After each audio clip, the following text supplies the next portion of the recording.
Tots els candidats es presentaren a Telecrivillent el dia de la prova a l'hora convinguda. Calia cobrir un joc de presentador i hi havia una cua de dimensions preocupants.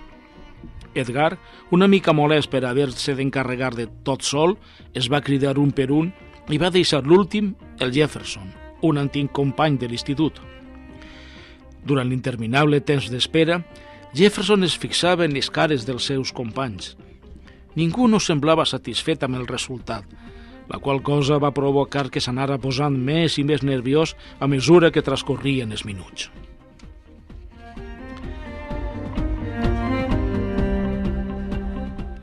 Quan arribà el seu torn, estava tan tens que tenia l'expressió desencaixada i, en comptes de caminar, semblava que volguera arrencar a volar.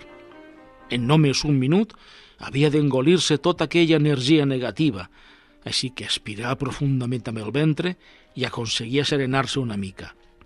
De sobte, s'obrí la porta i la secretària de la famosa cadena de televisió local li indicà que passara al despatx. «Hola, Jefferson, com estàs?» Una mica nerviós. No esperava trobar-te per ací. Coses de la vida. La crisi em va deixar sense feina. Tinc 2 fills i necessito treballar del que siga. Estigues tranquil. En uns minuts començarà la teua prova. Es tracta de llegir aquests embarbussaments per tal de comprovar la qualitat de la teua dicció. Molt bé. Edgar li passà un full i tot seguit Jefferson entrà en una cabina on hi havia una taula, un micro i uns auriculars. Edgar li feu un senyal perquè començara a llegir-los.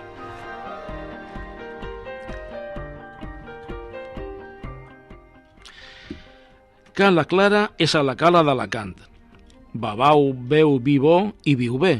En cap, cap, cap, el que cap en aquest cap. Si qui deu, diu que deu, diu el que deu i deu el que diu. El vel és ben bé d'un bé. La fada Flora fa una festa amb farina fina. El cel està enrajolat. Qui el desenrajolarà? El desenrajolador que el desenrajole, vol desenrajolador serà. 16 jutges d'un juzgat mengen fetge d'un penjat. De genollons, genollons, collia, collia. De genollons, genollons, collia, codonys. De genollades, codonyades. I a més dits, codons he collit.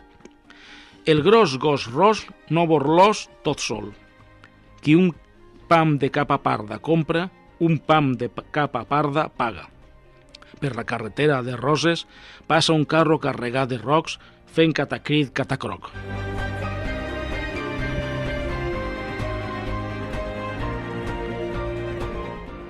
Jefferson, amb una veu greu i una pronúncia ben acurada, va pronunciar totes aquelles frases sense cometre cap errada.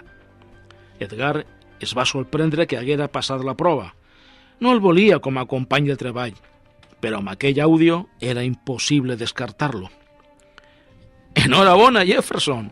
Has passat la primera prova. Ara et resta la prova del reportatge.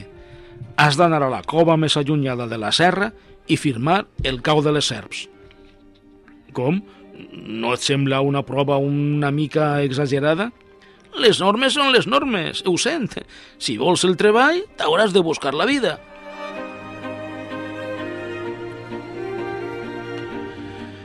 L'endemà, Jefferson hagué de superar certes reticències per intentar realitzar la segona prova que tan malintencionadament li havia exigit el seu antic company d'institut.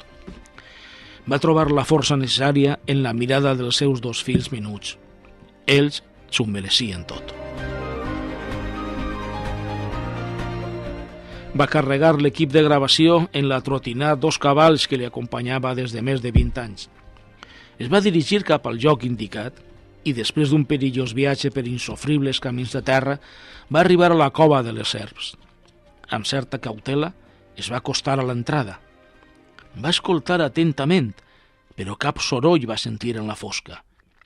Es va endinsar un parell de metres i va observar que del sostre penjava un paper. El va agafar i va poder llegir un missatge que Edgar havia escrit. Jefferson, si has arribat ací és perquè tens el convenciment d'haver de superar la segona prova.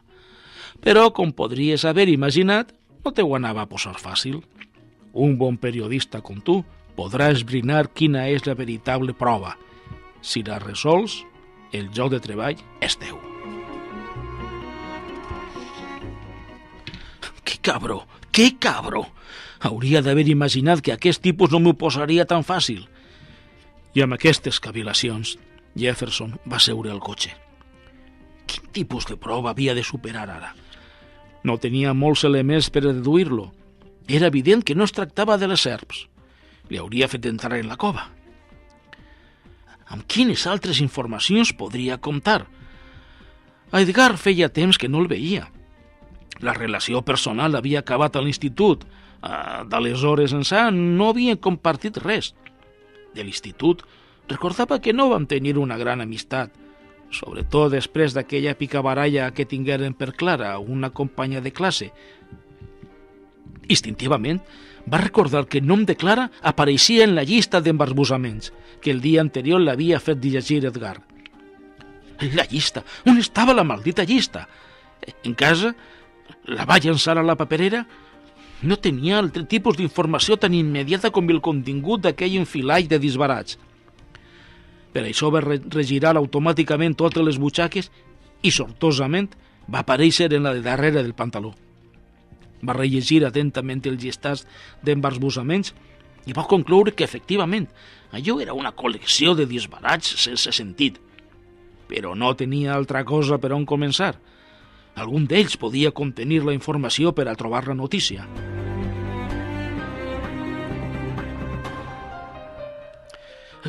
«Que cabró! Que cabró!» es repetia mentalment. No podia imaginar que després de tants anys no haguera digerit el fet que ell es quedara amb la xica més guapa del grup. Immediatament va relacionar la Flora que apareixia a la llista amb la dona actual d'Edgar. Era més que evident que es tractava d'una venjança del seu amic. Bé, i quina relació tenien un bé, un deutor, el vi, un ser enrajolat, 16 jutges que menja d'un fetge, algú que recollia codons a genollons, un gos, una capa i un carro carregat de rocs. Per un moment pensà donar tot per acabat, però el record de les mirades dels dos angelets desemparats s'hi van interposar entre els seus desitjos i la realitat.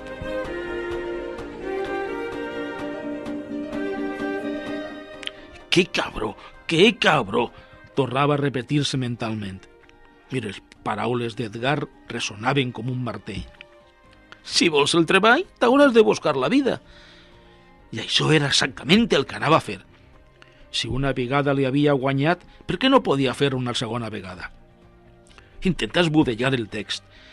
Existia pels voltants del poble la carretera de Roses que conduïa a una cala amagada i cap allà es va enfilar amb el seu maltractar 2 cavalls. En arribar, no va veure gens fora de la normalitat. La gent de sempre, el bar de sempre. El vi? Ràpidament es va acostar al cambrer i li va preguntar si tenia cap missatge, informació o notícia per a ell. I aquest li va mirar com si d'un extraterrestre es tractara. Era evident que la pista no era la correcta. La segona opció era buscar un ramat de bès. Encara en quedaven pel poble.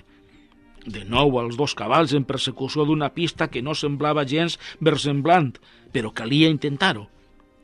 En un descampat va localitzar Ramonet, l'únic del poble que encara es guanyava la vida amb aquests animals, i de nou la decepció va ser absoluta.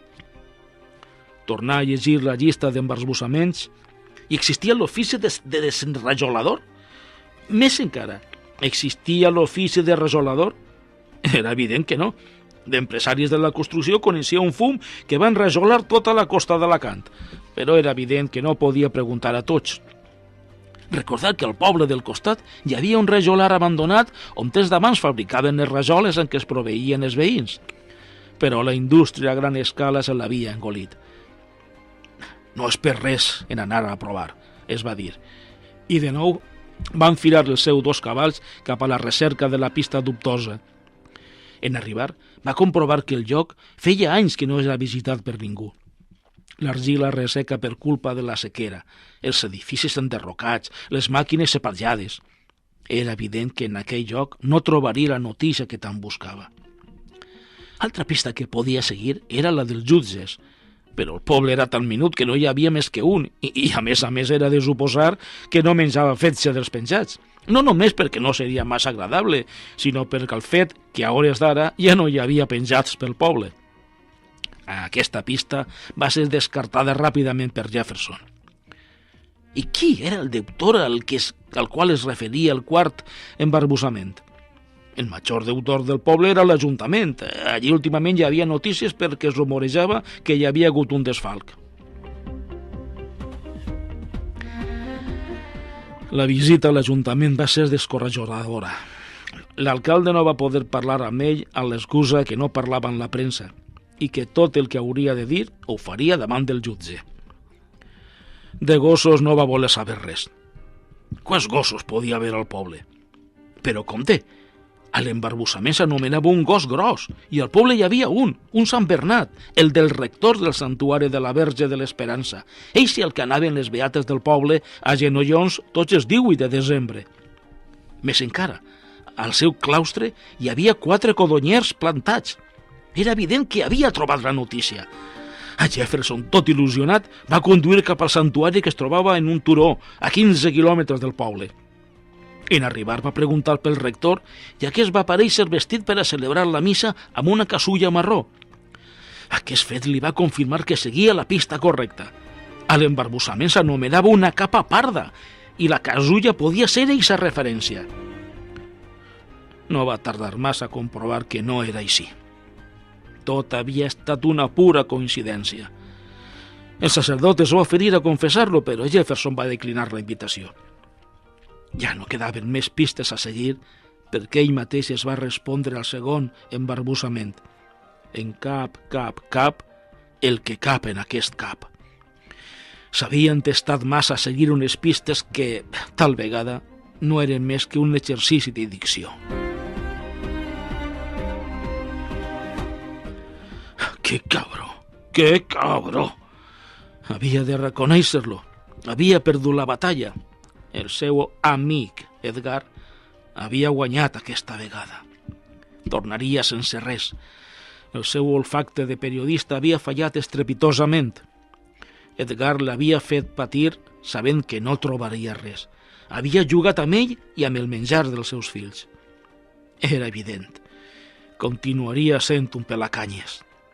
Va enfilar els 2 cabals cap a l'oficina de Telecrivillent amb la idea de tocar-li els morros al malparit d'Edgar.